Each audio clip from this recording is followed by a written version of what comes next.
Halo, Assalamualaikum warahmatullahi wabarakatuh. Bertemu kembali dengan saya, Egi Dina Aulia, seorang mahasiswa Magister Manajemen Pendidikan dari Universitas Negeri Malang. Nah, pada kesempatan kali ini kita akan membahas mengenai pendekatan andragogi dalam supervisi pendidikan. Yuk simak videonya sampai akhir ya.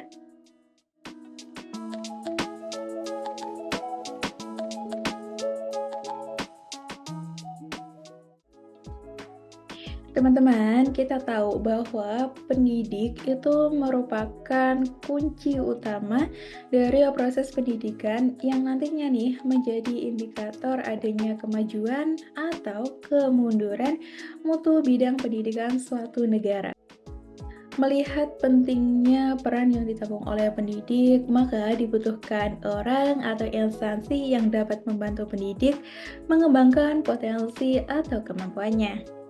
Nah, suatu kegiatan yang secara sengaja dirancang untuk memotivasi, menggali potensi pendidik, dinamakan supervisi, sedangkan pelaksana kegiatan supervisi disebut dengan supervisor.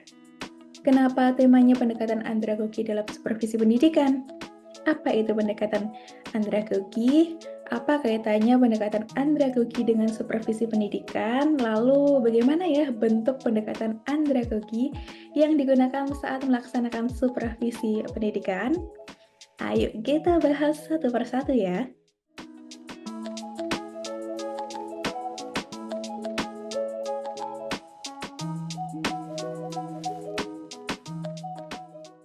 Supervisi dapat memainkan peran yang krusial dalam pengembangan kompetensi, kemudian pengawasan, dan perbaikan berkelanjutan melalui pemilihan kombinasi pendekatan yang tepat.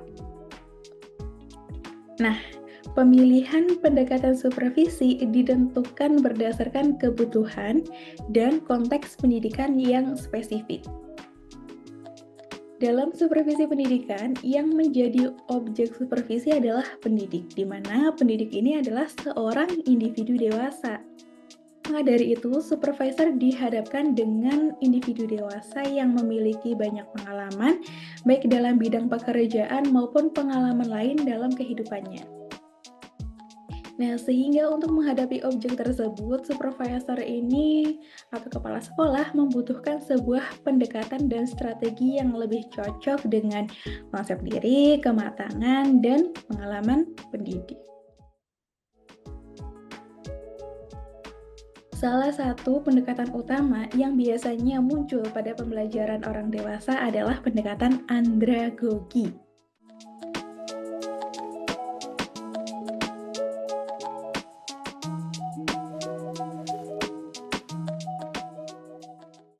Pendekatan ini lebih berfokus pada peningkatan kemandirian dan pemberian motivasi kepada peserta didik dewasa dibandingkan dengan pendekatan pedagogi yang lebih bersifat otoriter. Nah, Knowles mengartikan andragogi sebagai seni mengajar yang khusus disesuaikan untuk populasi dewasa. Menurutnya, terdapat 6 asumsi yang membuat andragogi lebih umum digunakan dalam pengajaran orang dewasa. Yang pertama berkaitan dengan konsep diri, di mana orang dewasa cenderung memiliki pandangan diri yang lebih otonom dan mandiri. Kedua, mengenai pengalaman, yaitu orang dewasa membawa sejumlah pengalaman hidup yang kaya dalam proses pembelajaran. Yang ketiga, mengenai kesiapan untuk belajar, di mana orang dewasa itu cenderung belajar ketika mereka siap secara psikologis. Nah, yang keempat adalah orientasi terhadap kegiatan belajar yang memperlihatkan bahwa orang dewasa itu cenderung tertarik pada pembelajaran yang terfokus pada tugas dan masalah yang dapat diselesaikan dalam kehidupan sehari-hari. Kemudian, asumsi yang kelima adalah kebutuhan untuk mengetahui, dan yang keenam adalah motivasi belajar.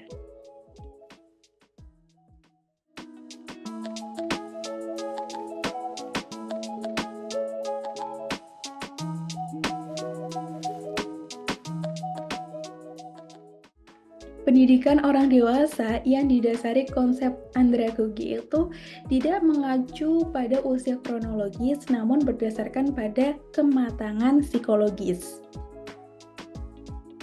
Supervisi andragogi tidak bersifat hierarkis, tetapi lebih bersifat kemitraan antara supervisor dan pendidik, di mana keduanya itu bersama-sama mengidentifikasi area pengembangan. Dalam konteks supervisi pendidikan, pendekatan andragogi menekankan pada komunikasi dua arah yang aktif dan kolaboratif. Supervisor tidak hanya memberi masukan, tetapi menerima umpan balik dari pendidik, menciptakan suasana refleksi dan diskusi bersama untuk mencapai perbaikan berkelanjutan. Nah, pendekatan ini memandang pendidik sebagai pembelajar mandiri yang harus dihargai berdasarkan pengalaman profesional mereka.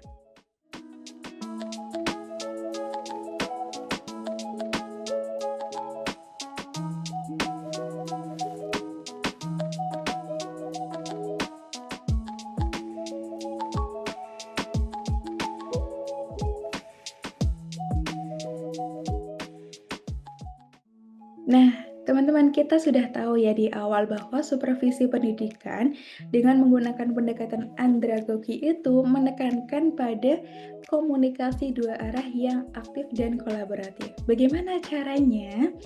Nah, yang pertama adalah membangun suasana belajar yang kondusif dan saling menghargai.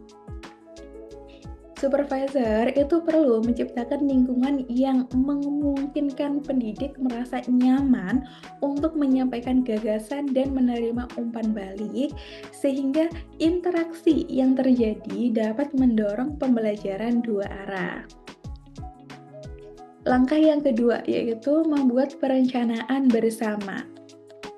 Kolaborasi dalam menyusun rencana supervisi itu memungkinkan pendidik merasa terlibat dalam proses supervisi, sehingga mereka lebih bersemangat untuk berpartisipasi. Langkah ketiga, menetapkan kebutuhan belajar sesuai dengan permasalahan. Nah, setiap pendidik itu memiliki kebutuhan yang berbeda. Identifikasi kebutuhan belajar harus didasarkan pada permasalahan yang relevan dan kontekstual, sehingga pendekatan andragogi itu dapat diterapkan secara efektif. Langkah keempat, yaitu melibatkan peserta didik dalam pengambilan keputusan. Nah, pendekatan andragogi mendorong partisipasi aktif pendidik dalam menentukan langkah-langkah pembelajaran yang akan diambil, sehingga pendidik memiliki rasa memiliki terhadap proses tersebut.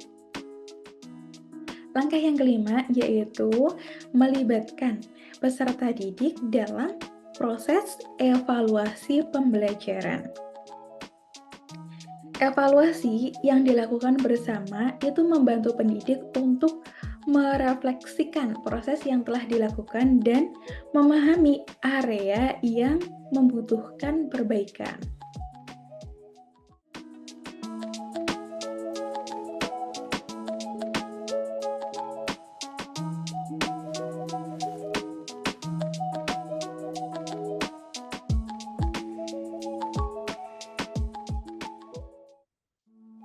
Nah, teman-teman, pemilihan metode pembelajaran dalam pendekatan andragogi atau pembelajaran bagi orang dewasa ya, itu didasarkan pada keyakinan bahwa kemampuan atau keterampilan yang diharapkan dari peserta didik akan tercapai jika metode atau model pembelajaran yang digunakan itu sesuai dan tepat.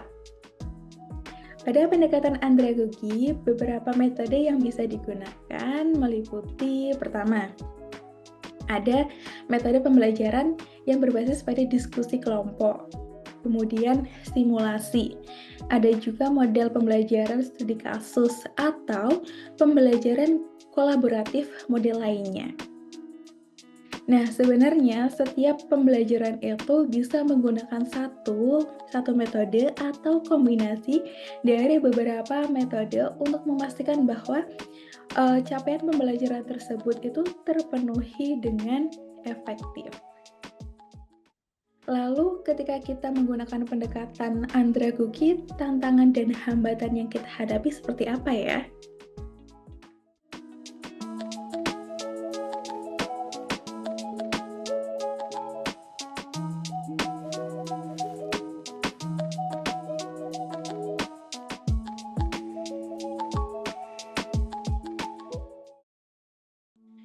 Nah, ke depan untuk memperkuat pengaruh positif andragogi dalam supervisi pendidikan, diperlukan strategi-strategi seperti pelatihan intensif bagi supervisor agar mereka mampu menerapkan prinsip-prinsip andragogi serta adanya sistem supervisi yang lebih fleksibel dan responsif terhadap kebutuhan pendidik.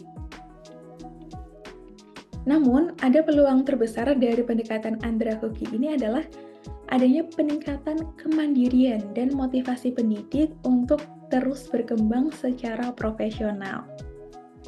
Nah, hambatan yang mungkin dihadapi dari pendekatan andragogi ini adalah justru dari resistensi supervisor yang terbiasa dengan pendekatan top-down, serta keterbatasan waktu dalam penerapan proses supervisi yang lebih kolaboratif pastinya. Sehingga kita dapat menyimpulkan bahwa supervisi pendidikan dengan pendekatan andragogi merupakan sebuah upaya yang secara sengaja dan terstruktur dalam rangka membantu pendidik mengembangkan kemampuannya dengan memperhatikan prinsip-prinsip belajar seorang individu dewasa. Nah, itu saja yang dapat saya sampaikan. Saya memohon maaf karena banyak kekurangan. Saya akhiri. Wassalamualaikum warahmatullahi wabarakatuh. Terima kasih. Dadah.